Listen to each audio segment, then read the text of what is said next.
welcome to all of you that joined so far. I would suggest we just give it maybe a couple of minutes to let everyone in, and then we'll start with this interesting session.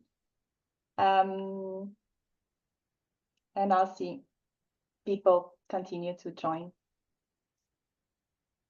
As for those of you that are already here, also some housekeeping notes. There will be information and available room in the chat in the case there are, in the meantime, any questions. There will be a dedicated space in the session for Q&A too. So to reassure you, there will be time for that. And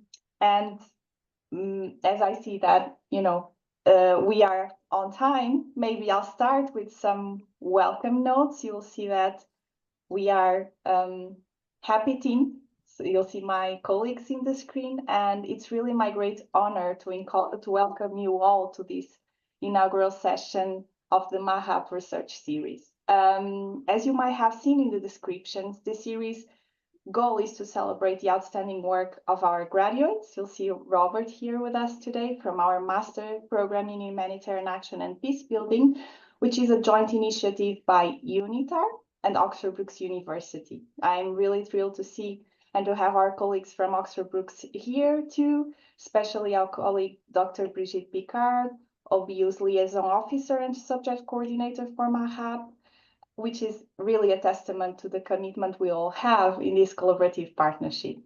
On my side, if I'm allowed a personal note, and as subject coordinator, I really cannot express enough how proud I am to see this series, let's say, come to life, gain life. And it is especially meaningful to begin with Robert Örell, our guest today, whose research and professional journey have left a profound impact. I know my colleagues, Dr. Coetzer and Dr. Picard will agree, left really a profound impact in all of us in the MAHAP community, not only us, but also the colleagues. I have been, as I said, in my role, closely involved in Robert's academic path in the program itself, and I've had the chance, really, to witness firsthand his dedication, his curiosity, determination, and focus in this very complex world of peace-building, peacemaking, and this focus specifically on reintegration of former violent extremisms. Today's session will be led, so I'm here just to welcome you, by my colleague, Dr. Jon-Hans Coetzer. Jon-Hans, my colleague, was Robert's thesis supervisor. We thought this could be a good opportunity to engage in this conversation that they already started at the time of the dissertation. Jon-Hans is also UNITAR's liaison officer for this program and is our dear team leader on the online learning and education unit. So in a way, I would say too that this process is also a cornerstone if we look at Jon-Hans' role, and it's also a success of this joint dialogue we always have on the faculty side, and of course the learning pathway. Just to give you an outline for those of you that registered last time, we'll begin this session with a conversation between Jon-Hans and Robert, who will dive really into the insights and implications of Robert's research, which I'm sure you'll find all very interesting. Then we'll hand over to you. It will be the dedicated space for Q&A and for you to exchange impressions, both with Jon-Hans and Robert. And I'll finalize also by handing over to our colleague, Dr. Brigitte Picard, who will be able to give you some notes on how this links back to our dear program, our master program in Humanitarian Action and Peacebuilding. So that's all for my side for now. And without further ado, I'll hand over to my colleague, Jon-Hans, to lead today's session. Welcome, everyone. And the floor is yours, Jon-Hans. Thank you very much, Alexandra. Ladies and gentlemen, a warm welcome wherever you are in the world. It may be morning, it may be late at night, it may be afternoon. Thank you so much for taking some time out of your busy schedules to join us today. I would just like to add and to say, Robert and I are going to exchange as two peers. And you will find fascinating to discover the humanity that Robert has brought to his study.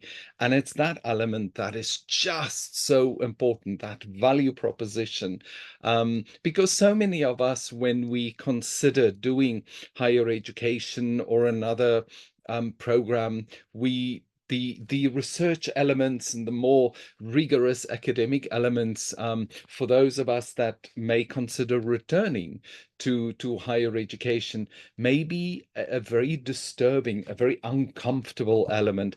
And part of this exchange today with Robert is just to highlight to you, so many of you have such significant professional skills, and how this program, the Master in Humanitarian Action and Peacebuilding, in partnership with Oxford Brookes University, allows you to bring your professional experience into that learning process. So without any further ado, I hand over to Robert to please do his presentation of his work. Robert, you have the word. Thank you.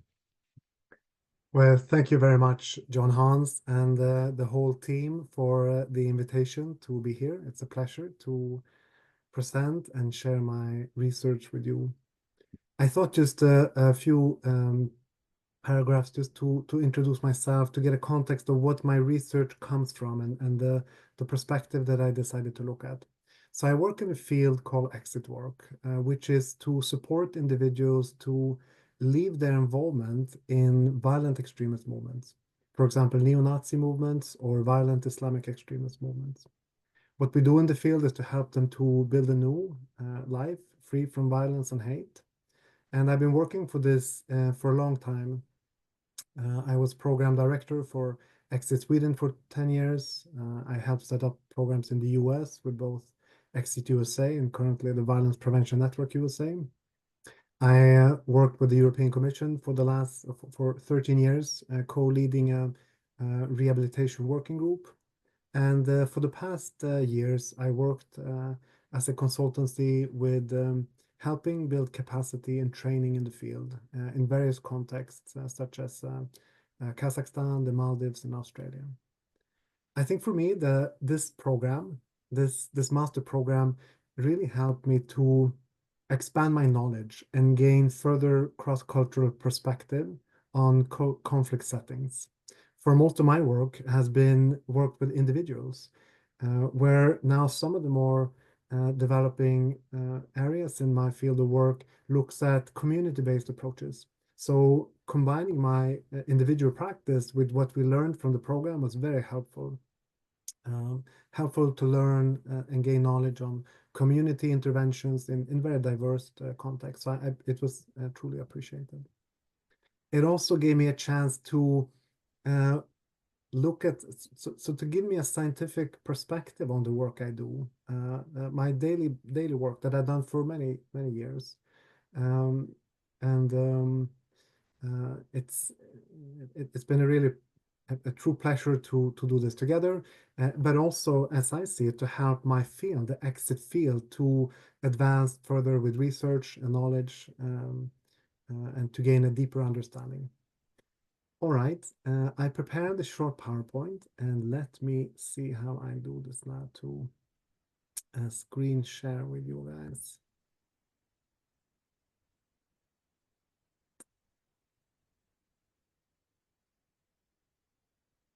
I will go on until I hear feedback that it doesn't work, so I assume it works.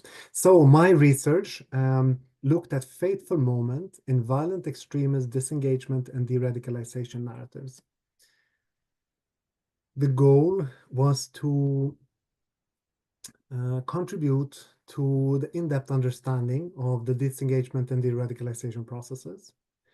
One of the big challenges in this field is accessing the target population for primary source data. So a lot of the research, a lot of the data comes from secondary sources, sometimes from biographies, but I really wanted to also contribute with primary source data. The theoretical framework is fateful moments, so life-changing turning points, critical moments, events in narrative analysis that influences one's life and or identity. So this is what I chose as the theoretical framework for looking at my research. And it's common that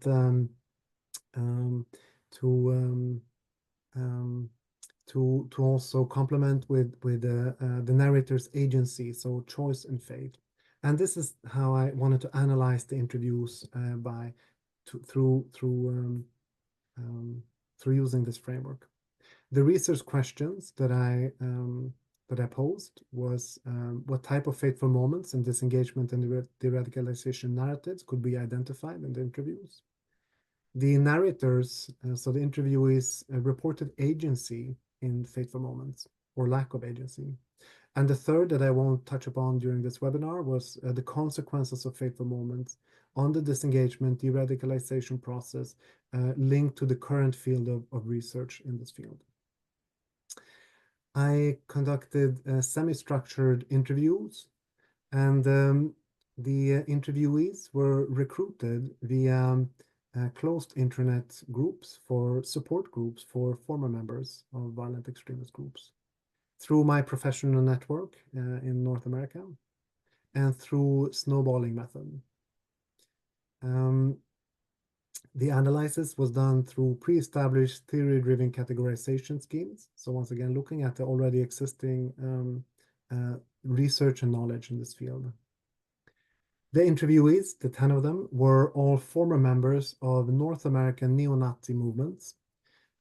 6 came from the US and 4 from Canada. There were 3 female and 1 person identified as a non-binary person. The average age of the participant was 39. And what was interesting is that the number of years they were active in the movement was almost 9 years, which is, I think it has to be seen as quite long in terms of engagement in these groups. The average age for joining was 17, and the average age for leaving the groups was 26.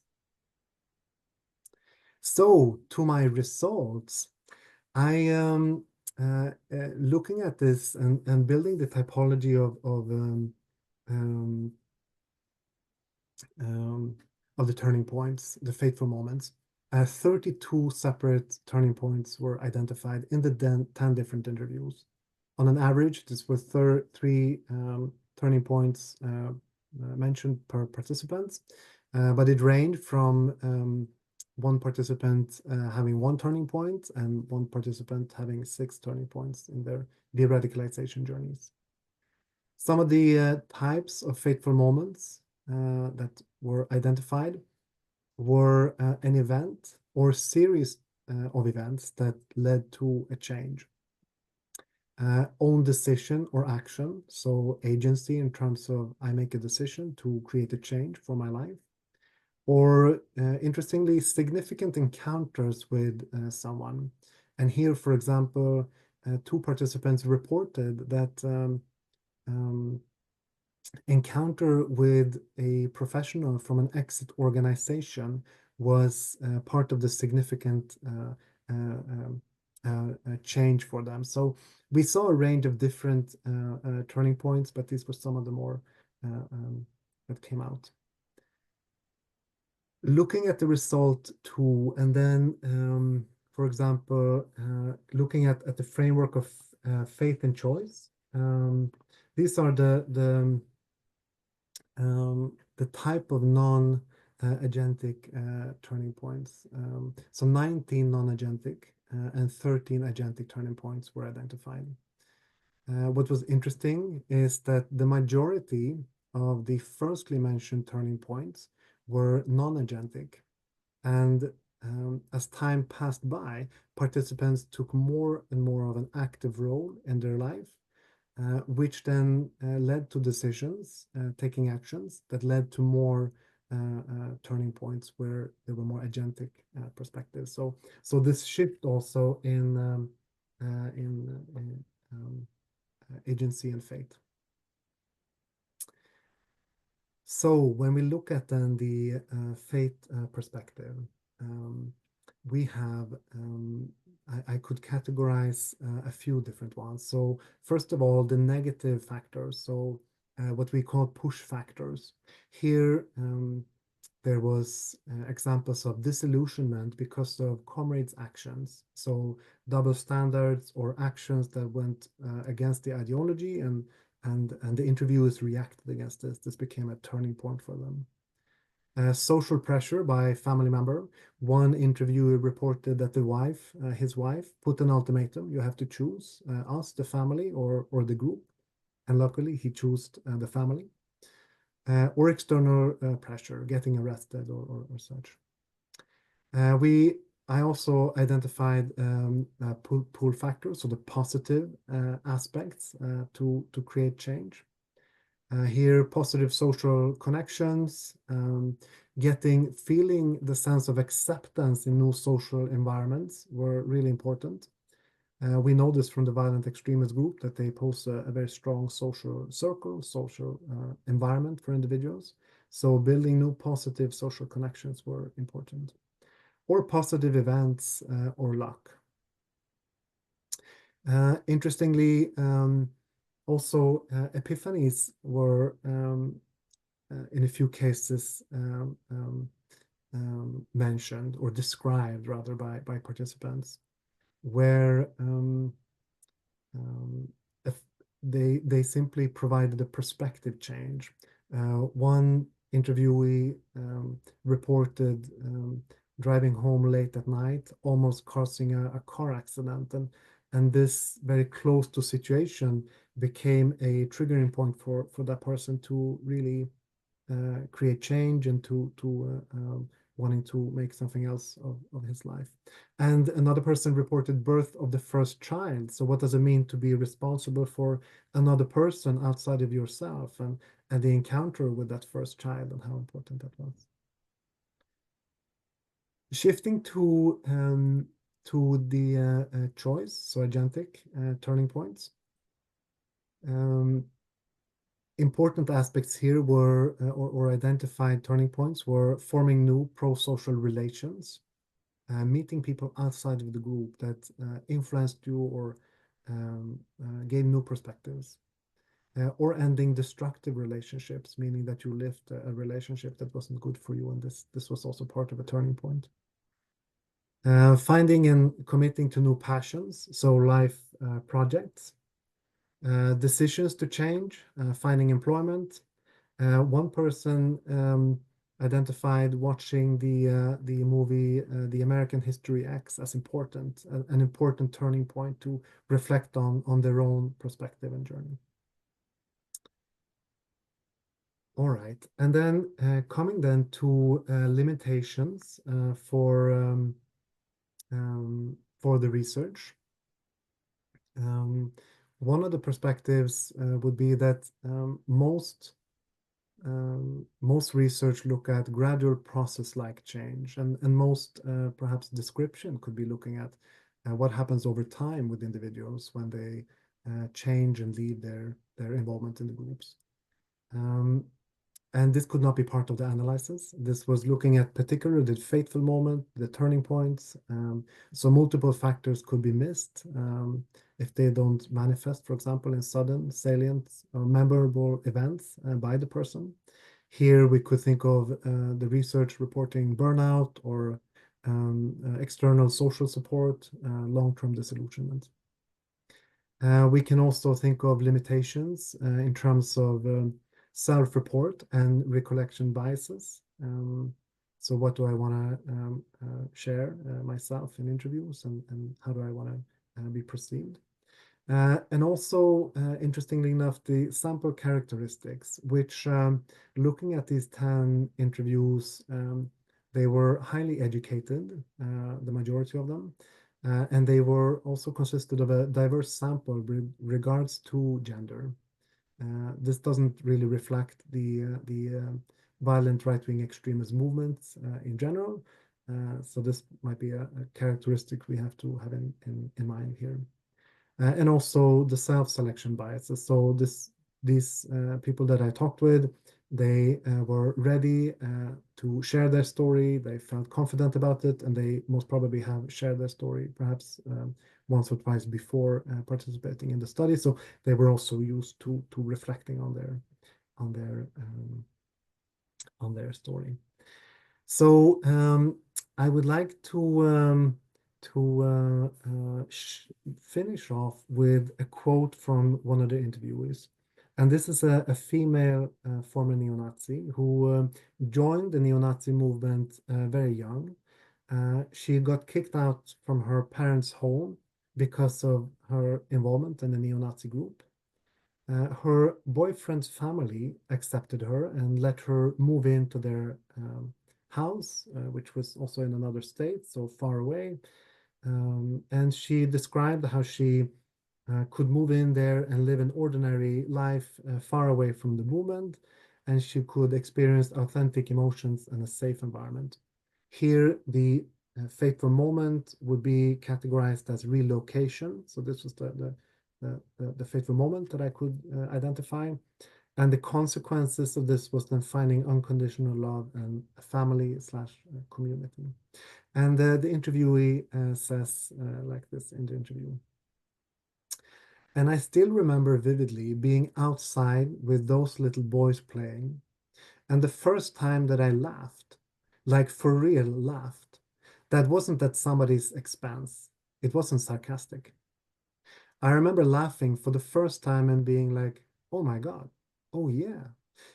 Because it was like my life was so hyper violent and this very closed environment that it was kind of like, oh yeah, this is what people do. This is what life are actually like, right?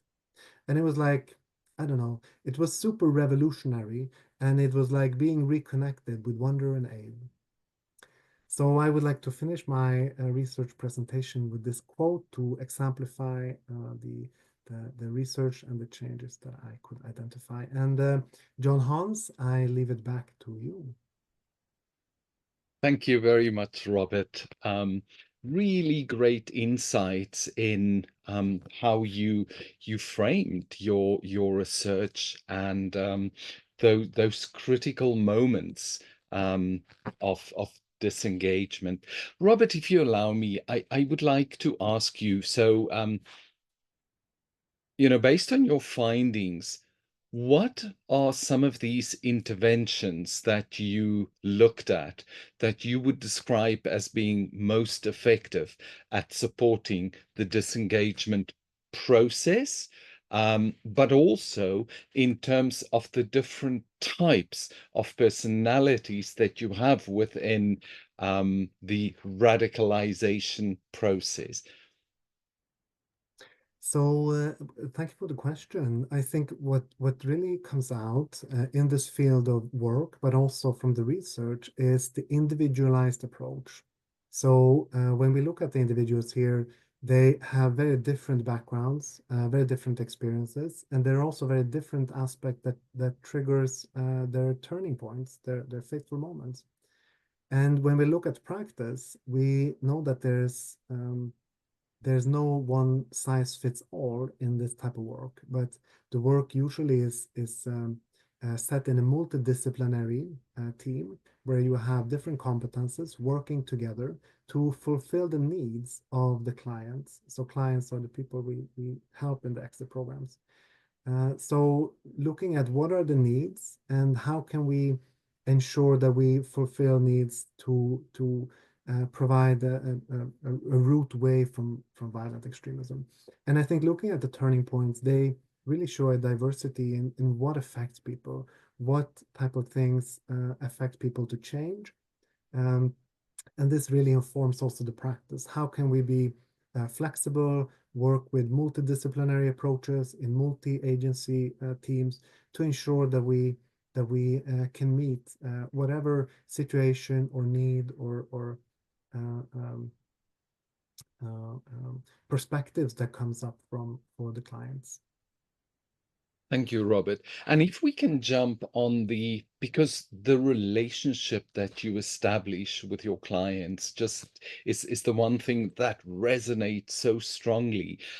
So can you share with us a little bit, what are some of the roles that some of the former extremists play now as a partner in the work of Exit in the work that you do? Mm. So former members or former members' involvement in all kinds of treatment has a long history. We've seen this in alcohol abuse and in all kinds of different type of change treatments. And when it comes to violent extremism and the exit work or deradicalization field that I come from, it's been part of a lot of the programs for a long time. What we see is that there are benefits with having people with lived experience who can function as role models and and guide individuals. But equally, we see the important aspect um, of training those individuals to equip them with what does it mean to support somebody else? How do I distinguish between my experiences and the other person? And what is helpful and applicable in terms of interventions and approaches? This is really an emerging field. There is ongoing work with creating standards for involving formers in exit work or in the prevention of violent extremism work in general. I had the chance to work with a project over the past 2 years where we developed a peer support training for former members to become exit peer specialists together with Georgia State University in the US to elevate the field and to look at what are the circumstances and contexts where this works really, really well and what's needed to ensure that it's good quality. But for sure, we can see that lived experience is important when it comes to credibility, to reach, to identification, and to understanding how can I understand my own experiences by meeting somebody else who has gone through something similar. Thank you so much, Robert. And please, what are your views on the role that different communities can play to better support, individuals in that process of leaving extremist environments? So this is not a work for one single person or one team. I mean, this to reintegrate individuals from violent environments really it simply it needs a more holistic approach where you include communities that are needed for the reintegration, services that are needed. So what type of needs does the individual have when they leave the group? Who can fulfill these needs? I mean, this is usually not one person or one team, but more multidisciplinary. We could talk about mental health aspects. We could talk about what we call functional aspect of reintegration, meaning finding a job, getting an apartment, perhaps getting tattoo removal. We could look at social aspects. So how do you build a new social relation leaving these type of groups, these very closed, violent type of extremist environments? So I think a more community-based approach is necessary to include the relevant actors to be included, because it's also so that the individuals that we have to leave, they're not, I mean, they're being, reintegrated back into our communities with us, together with us, which means that we have to be active and also both perhaps preparing for this and also welcoming individuals who are motivated, who made changes, who regret their previous involvement and are ready to be back in their communities. Robert, this brings me to another element, which is the issue of identity transformation, because you talk a bit of the them and us, and somebody that has a totally different value system, a totally different identity, and all of a sudden they come to settle in communities where there is a lot of perceived biases. What would you say are those important elements and the role in identity transformation in that the facilitation of the disengagement process? I think that there's two sides to look at here. And one is, first of all, what type of influence do violent extremist group and the radicalization process pose on an individual? So how are you affected and influenced when you join these groups and adapt to these ideas and this worldview? Usually that would include limiting your social networks to only people in these groups or environments in these groups, but also the way to reflect and resonate about the world and the happenings in the world and relations around you. So that one perspective to have in mind when it comes to identity. How are people formed identity-wise in these type of environments? Usually there's a very strong commitment to a cause. There's a strong conformity to the ideology. Don't really question ideology or the group's motives or the group's actions. And then the second perspective is then, understanding what are the psychological and social processes that individuals go through to join these groups. What does it mean for identity transformation to then leave and heal? What is needed there, and how can this process be understood? And here it's important to understand both what were the factors that led somebody into the group, how was the individual shaped or affected, influenced in the group, and how can we kind of capture and understand and I guess utilize the motives, the wishes, the dreams of the individual now. How can we work on helping to build something new?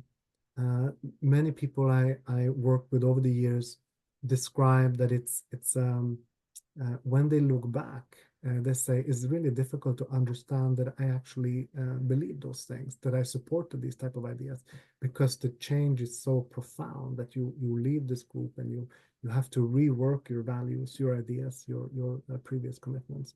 So identity transformation is an important part of leaving this type of environment.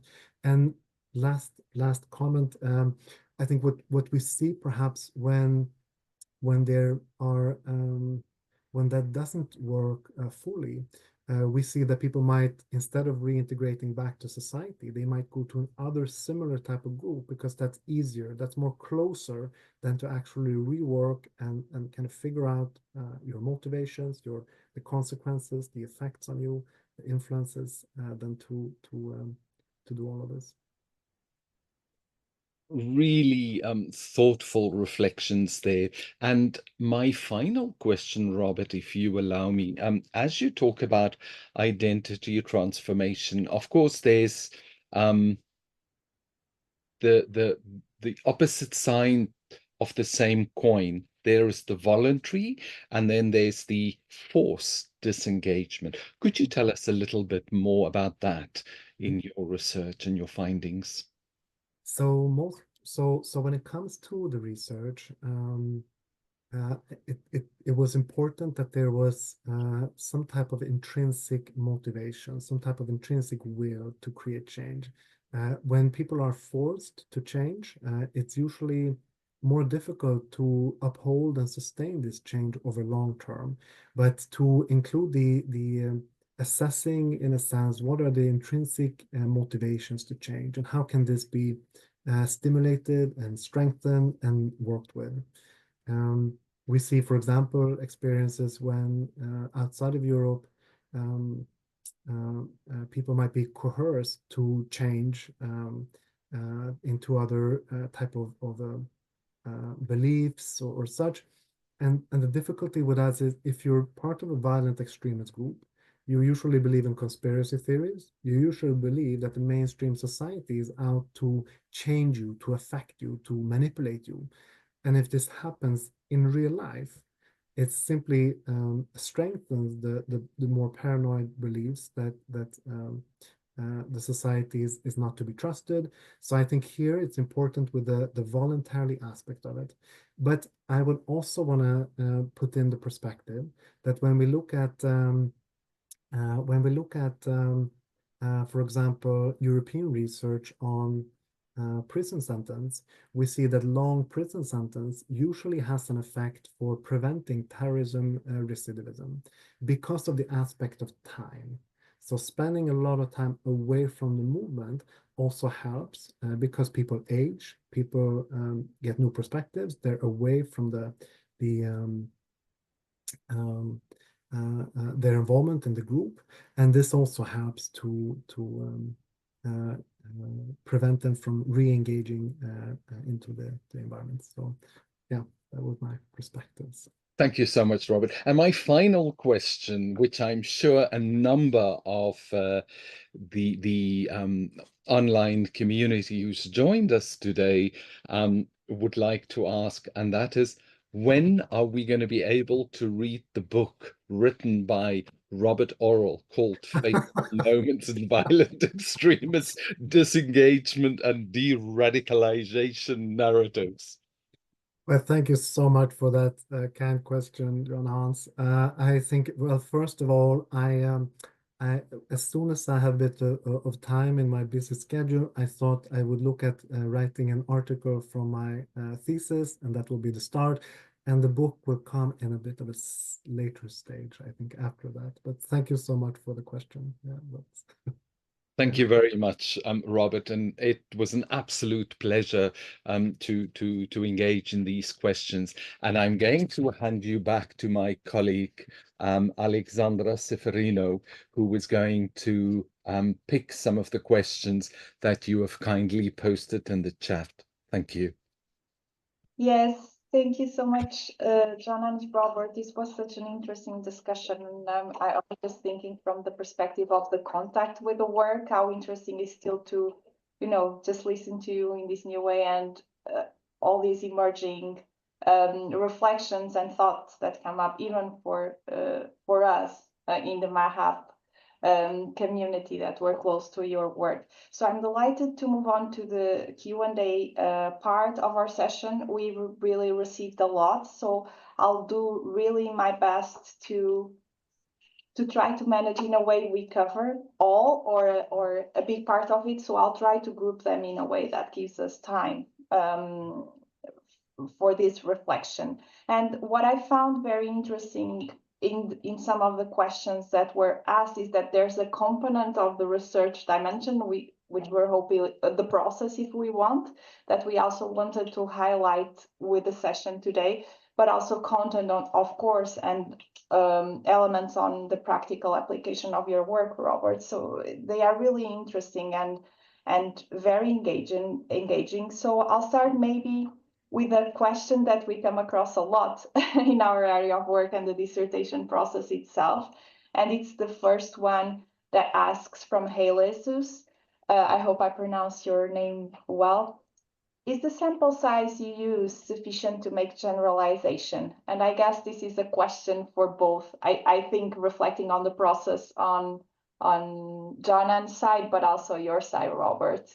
What would you say about conclusions? You made some points about the limitations, but maybe a few thoughts on this. Yes, indeed. Thank you for the question, and I think it's valid in one sense to think of sample size.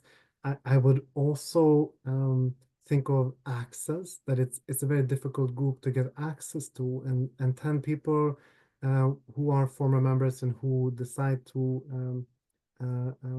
be interviewed for this type of research it's not so common perhaps to reach those individuals, but obviously in the next research we could try to include more people to get more voices. Thank you, Robert. Jon-Hans, any additional thoughts on size sampling and any additional point on what Robert mentioned, which I think is important to have a consideration of, again, the group we are targeting and how difficult can be. So for this specific topic might be, even if it looks small in number, offer a lot of guidance and conclusions. Jon-Hans. A qualitative study that tries to highlight definitions and patterns rather than trying to be statistically valid was indeed the the process that we worked with. So the first priority was to articulate a qualitative narrative that could then allow Robert to highlight what were those critical moments. And that was the essence. So to try to contribute to the knowledge in that field. Many And thanks. if I'm Yes, sorry, Robert. just may come back also with one more reflection. I think it's also such a new field in a sense. So I think in this perspective, we would also have to look at it as an emerging field when it comes to interviewing people from these groups. Thank you. Very well, thank you both. Then we move on to some of the questions I think would be on the top of our audience minds to learn a bit more of this. It's such an interesting topic, as you said, something new. So I'll compile questions we had from Melanie. There were different questions, but I'll try to compile them and hand over to you, that align under what is the most radical experience of violence that you have had to face or marked your life indirectly, and how do you think you contributed or your work contributed to a potential solution or advancing some sort of solution, and what are the main factors in your view that drive a person to become violently radicalized, and what could be helpful in detecting this on time?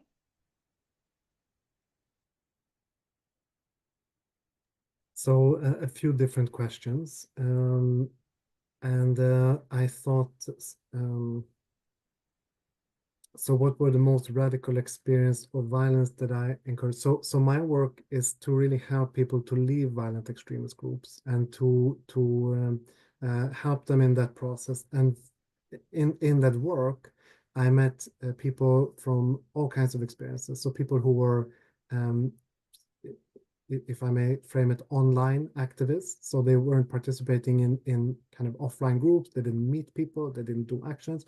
I also met a lot of people who were active in groups that gathered. They, for example, might have consumed a lot of alcohol and tried to go out on town to do different type of violent acts. So I think that really varies. But I think we have to remember that these groups, so violent extremist groups, promotes violence as a way to create change and to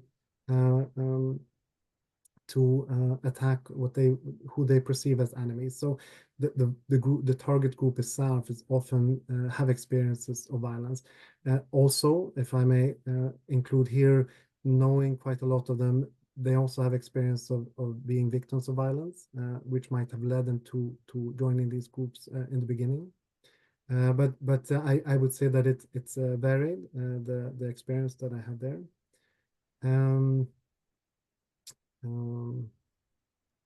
Why people join, why people radicalize. There's a whole field of research on this too, perhaps for another session. But my brief my brief reflections here is that there are some push and pull factors that usually affects individuals to join groups. One is, what are these groups offering people? Usually it's young people who join these groups. So what are these violent extremist groups offering to young people? A strong sense of community, belonging, a world system that explains, perhaps not just the world, but also explains the young people, individuals' life and experiences in a way that frames it in a way that makes it easier to understand the world. Ongoing unsolved conflicts might very well lead to radicalization. I've seen numerous examples of this. The research also points very much to conflict perspectives. So there's a range of different perspectives on why people radicalize and join these groups, but I think we can look at both the individual vulnerabilities and also what does the environment offer, simply what do they sell to the young people that they recruit. Many thanks, Robert, and also thank you for, in your angle also mentioning the elements of conflict and peace building, and this help us understand how this is also framed within our program, and I'm sure my colleague Brigitte will delve a bit more into that. And it was also great to see in the audience colleagues of yours, Robert, that work with you. And there's an interesting question there from Adriana that focus on, during the process of reintegration, do they have some kind of support from organizations or institutions? And what is the base of those programs socially, economically, from that angle? Mm-hmm. So I can answer this from two perspectives. One is from the research. There was only 2 people who reported that they engaged with organizations that helped them to support in the initial process. So only 2 of them who were in touch with what we call exit organizations or rehabilitation organizations. I think if we look more generally, I come back a little bit to the field of exit work and what it entails, what type of services or dimensions or what does exit work offer individuals. And here it's once again it's quite diverse in terms of providing mental health support, providing perhaps relocation services, providing social services, social support, perhaps medical support depending on the situation and the need. So it could really vary in that sense. Many thanks. So to conclude this part, I'll group two last questions, although they focus on different angles. We have one from Melanie, focusing on what are, from your perspective, the biggest challenges when implementing deradicalization programs in conflict-prone societies.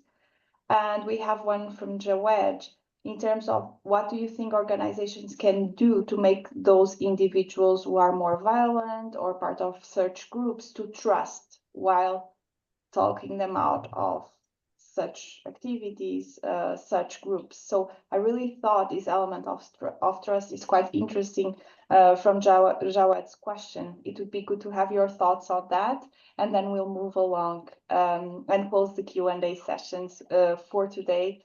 But I think these ones are good reflection points to end the discussion today.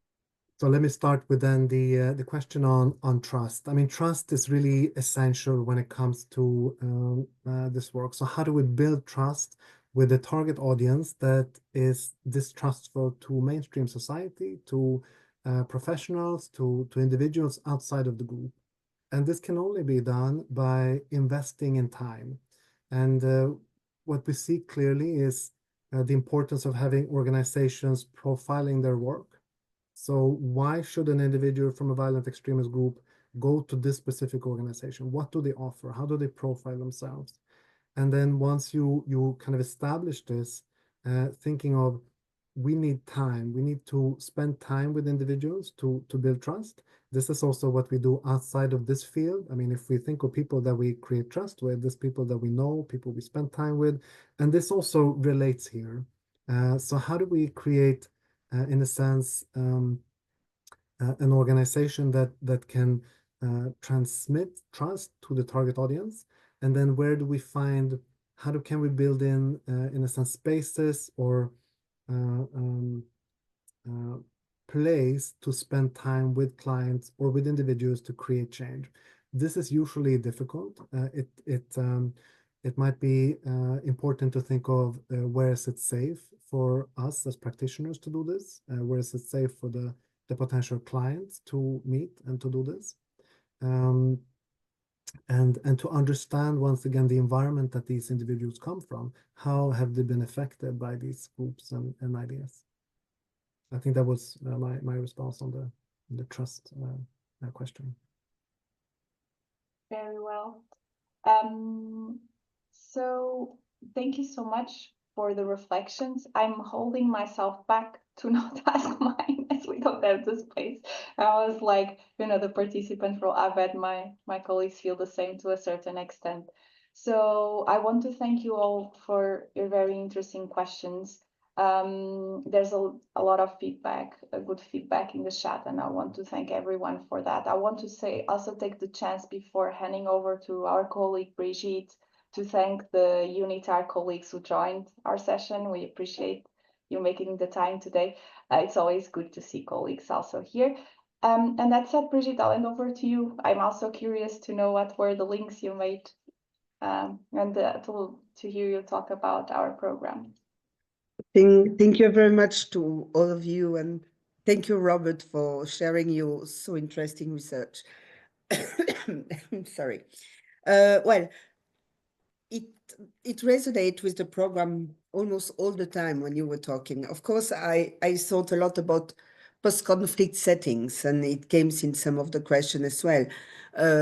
We are, of course, talking about different settings and different situations, but in the demobilization process of former soldiers, and I'm thinking also of child soldiers, those who have had to sometimes commit extreme violence, and did it not only for ideological reason, but often because the combatant group were seen as a peer group and a place somehow where they could have a sense of community, which is a bit what you were talking about. And then I find so many common points, like the importance of role model that we need as well in this demobilization process. The time frame. I mean, this is an extremely long process, and with different steps. The importance of having the community joined in it, and this is also something that you talk about. So obviously, we cannot take. I mean, we are talking here about different topics, but it shows very clearly how one topic can resonate to another. And some of the learning you did from your research can inspire certainly people who work into extreme environment today, trying to demobilize people who have been also abducted or who have joined, sometimes very voluntary, some extreme group. So it links clearly with the peace building part of the master in humanitarian action and peace building. That's for the content, and there is plenty of other things that I put also on the cultural dimension you discussed at the very beginning, because indeed you need to have a individualized and contextualized response. You cannot come with one size fits all, as you said. This is obvious in your case, and this is obvious in any form of post-conflict settings as well. And then it resonates also with the more the process or the pedagogical approach we have in the program, because we try really to put self-reflectivity as the core of our program. And what you show, Robert, in your work is how much you have been able to reflect and to self-reflect from your immense practice you have in this field. So this is, of course, a very rigorous research you have done, but this is merged into years or decades of practice. And this is really what makes our program, I think, quite unique. Also, the fact that we are in cutting edge or new field or emerging field. And this is something also extremely important for us, is that we do not want to repeat all what we have done in this field. We know that there is so many new things to develop, and we are much more in an approach of co-production of knowledge.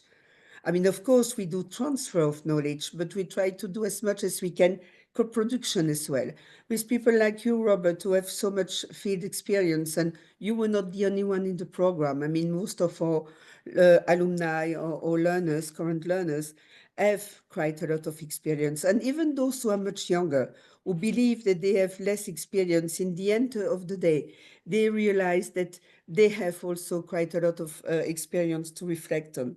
So this is something that I find from what you were talking about.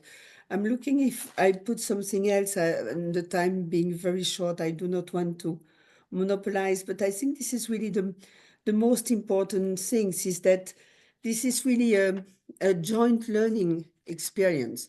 learning for you and learning for us. I mean, I'm sure Jon-Hans have learned a lot by supervising your dissertation.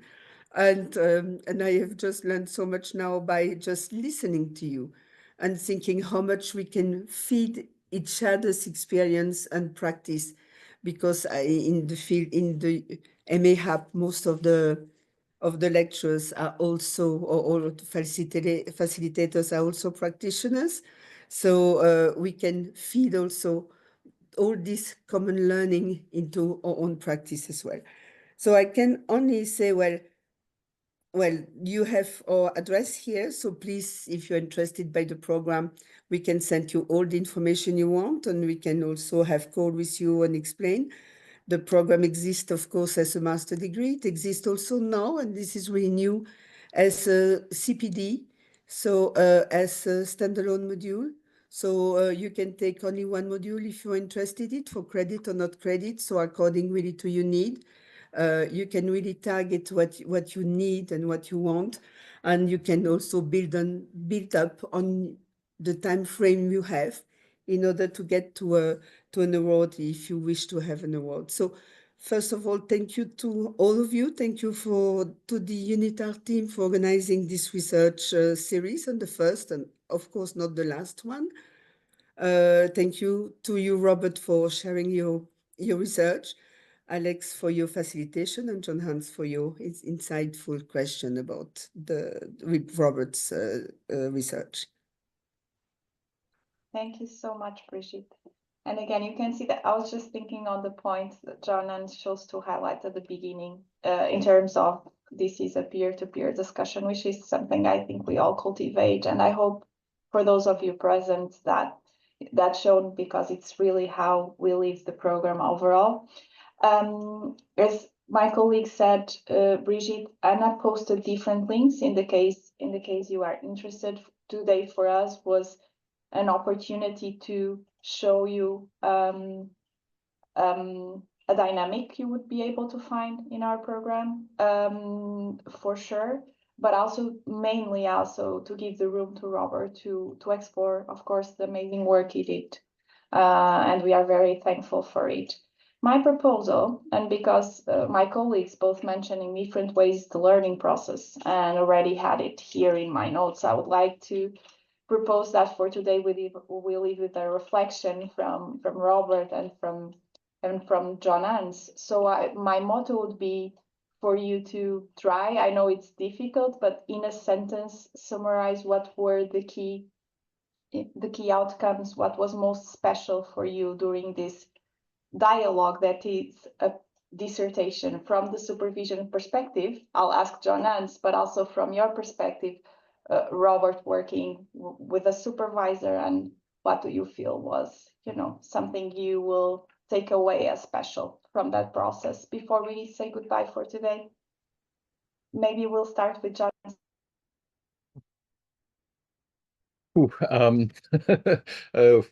Do we have 24 hours? I would say inspired. Many thanks, Jon. We could see that with your questions, and it's a beautiful word. Robert? Yeah, I mean, in my practice, I always encouraged cross-field learnings, and for me, this program has been really amazing in terms of learning both from, the fantastic the academic team, the professors, and from the professionals in the class. It's been really a pleasure. I really enjoyed this discussion, so thank you so much for the invitation. Thank you all, and thank you, Brigitte, also for highlighting the continuous nature of the series. This is the first installment. We will be organizing more in the future, and we do hope to see you all there. I would not like to leave without, and I think I speak in terms of all the MAHAP team, including Brigitte and Jon-Hans, to say a huge thank you to our colleague Ana Moreira, UNITAR's and Online Learning Education Unit Design and Communication Focal, who is a massive anchor for all of us in navigating this landscape and put a lot of effort in making coordinating this session, putting together the materials. We appreciate you, Anna, even if you're hidden somewhere. We know you don't like the visibility, but thank you also, Anna, for all your support with the series and the installment. And for now, I'll say goodbye on behalf of everyone. Anna will reach out with the aftermath, so the recording, some summaries, and we do really hope you stay in touch with the team and get back to us in the case you want to learn more about the program or just say hi. We are here. Thank you all. Have a good rest of the day, everyone. Thank you, colleagues. Thank you very much, Robert. Thank you. Thank you so much. Bye. Have a good day. Bye-bye.